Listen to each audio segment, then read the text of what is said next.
Welcome back. Let's start to time and synchronize between all the animation scenes we created. First, let's move this layer forward in time to integrate it with the other animations we've created. Let's turn on the other layers. And so we can see what we're doing, let's turn on the transparent background. As you can see, we'll need to synchronize the animation of the letter A with the animation of the other letters. But before that, I want to show you how to organize the compositions we have in the scene. I'll show you what I mean. First thing first, let's turn off this pre-comp for now. And now, let's talk about this composition that we have in the scene, and learn how we can resize the dimension of this pre-comp. Because right now, if I move the pre-comp here, we can see that the boundaries of this pre-comp are the same as the size of our main composition. In other words, we have a lot of empty space that we don't really need. I don't want it to be so large. This means that we need to crop the unnecessary space that we have in this pre-comp. In order to do this, we need to enter it. And as you can see, we got all this empty and unnecessary space here. To get rid of it, we need to access the settings of this composition. For that, press the shortcut Ctrl-K. Now we can see the settings of this composition.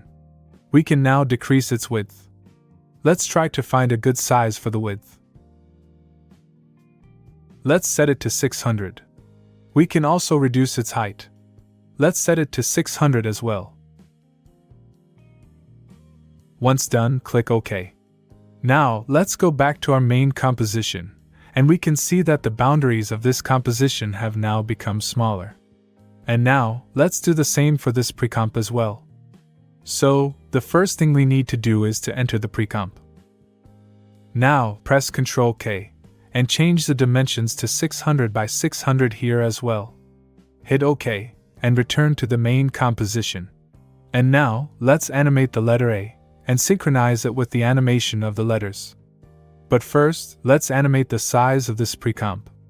At this point in time, at the 4-second mark, when the letter is fully in frame, let's press S and create the first keyframe with the current value. Now let's move to the 6-second mark and scale it down to 50. After that, let's select all the keyframes and press F9 to ease them. Then, hold down the Alt key, double-click on one of the keyframes, and change the velocity to 85 by 85. Great! The next thing we should do is to find the right moment in the timeline to start the animation of the other letters. So let's turn on this pre-comp. And now, I see that we need to animate the position of the letter pre-comp to match the position of the letters. But before that, we can adjust the size of the text pre-comp, because there is a lot of empty space in it. We will do it, just like we did with the other pre-comps. So let's do this quickly. Let's get inside it. And first, we can close the layers. Alright, and now press Ctrl-K, change the dimensions to fit the animation happening here. I think 1200 in width should work. And for the height, we can try 600. Maybe 300. That's better. Press OK, and return to the main composition.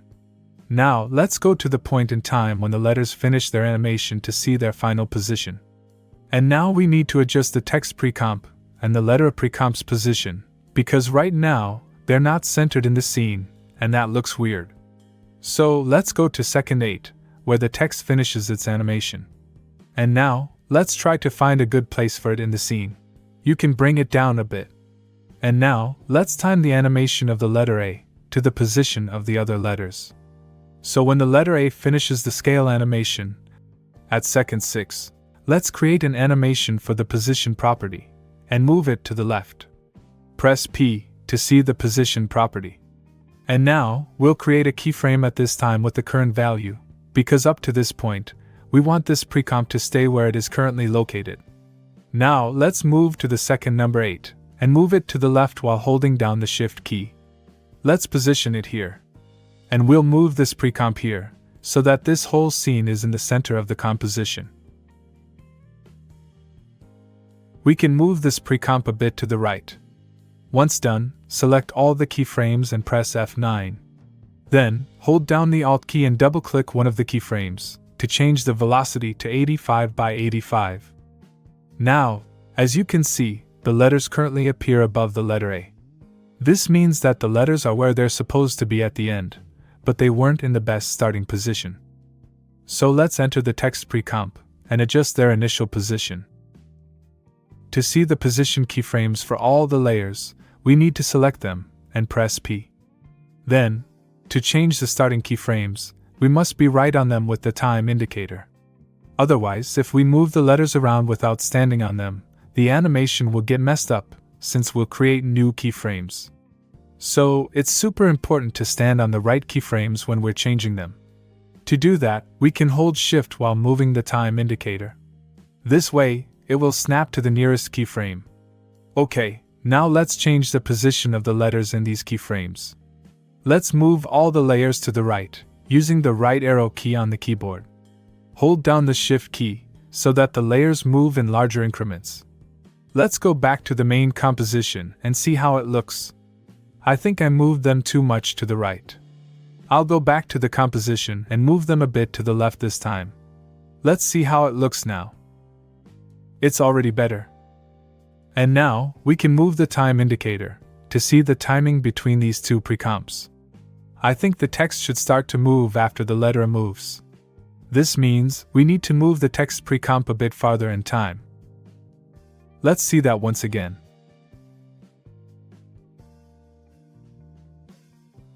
In my opinion, it's excellent. But now I notice that the revealing animation of the text is happening too fast. Let's go into the composition of the letters and fix this. To do that, we need to find the keyframes of the effect we have on the layers. So first, we need to display all the keyframes of all the layers. To do this, let's select all the layers and press U. Now let's enlarge this panel. Here, we see the stroke effect and the two parameters we adjusted in this effect. Now, in order to slow down the animation that triggers this effect, we need to extend the duration of this animation. In other words, let's select the last keyframes of the effect and move them further forward in time. Let's place them at second number 4. Great! Now let's extend the animation for the reveal of all the layers. To do this, let's select the keyframes of the stroke effect in this layer. Hold down the Shift key and select the rest of the keyframes of the effect in the other layers. Now, let's drag these keyframes while holding the Shift key. This way, they will snap to the keyframes located at 4 seconds. Let's see how it looks now.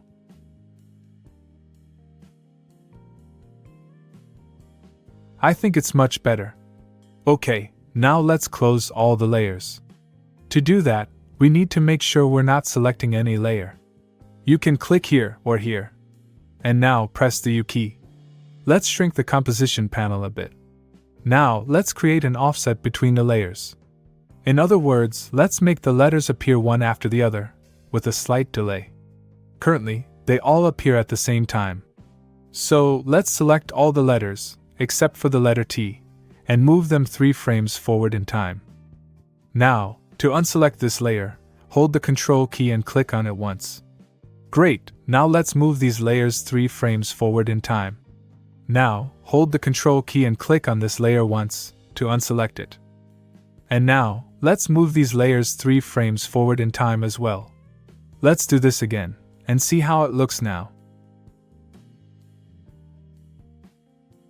I think we can increase the offset we created a bit. So, let's select these layers again and move them 2 more frames forward in time. Now, let's move only these layers 2 more frames forward. Let's do this for all layers up to the last one. Let's see how it looks now.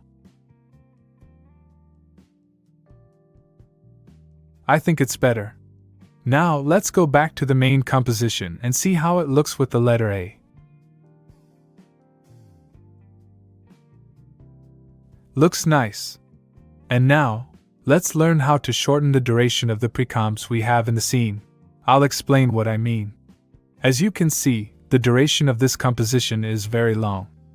But if we enter it, we can see that the animation inside this precomp ends at second number 3. In other words, this whole section is really unnecessary because nothing is happening here. So, we can shorten the length of this composition up to the point where the animation ends. And in order to see where the animation ends, we need to see where the last keyframes are in these layers. Question: what is the shortcut key to view the keyframes on the layers? In order to see all the keyframes of all the layers, we'll make sure that no layer is selected, and then press the U key. Now we can see that the last keyframes are here, meaning the animation ends at this point in time. So let's stand here with the time indicator. Now, we need to trim the timeline or the work area to the position of the time indicator. We can do this manually like this, or use a shortcut by pressing N.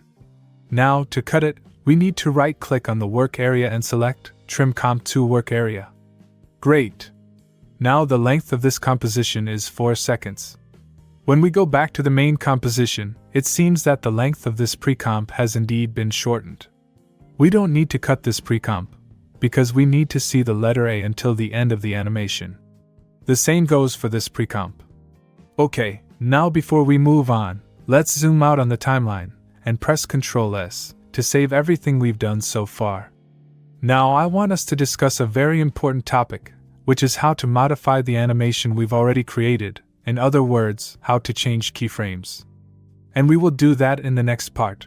It's going to be a super interesting lesson. But before you dive into the next lesson, I highly recommend that you take a 10-minute break. Get up from your chair, do some light stretching, and drink a glass of water. This will help you to recharge your brain for the next lesson.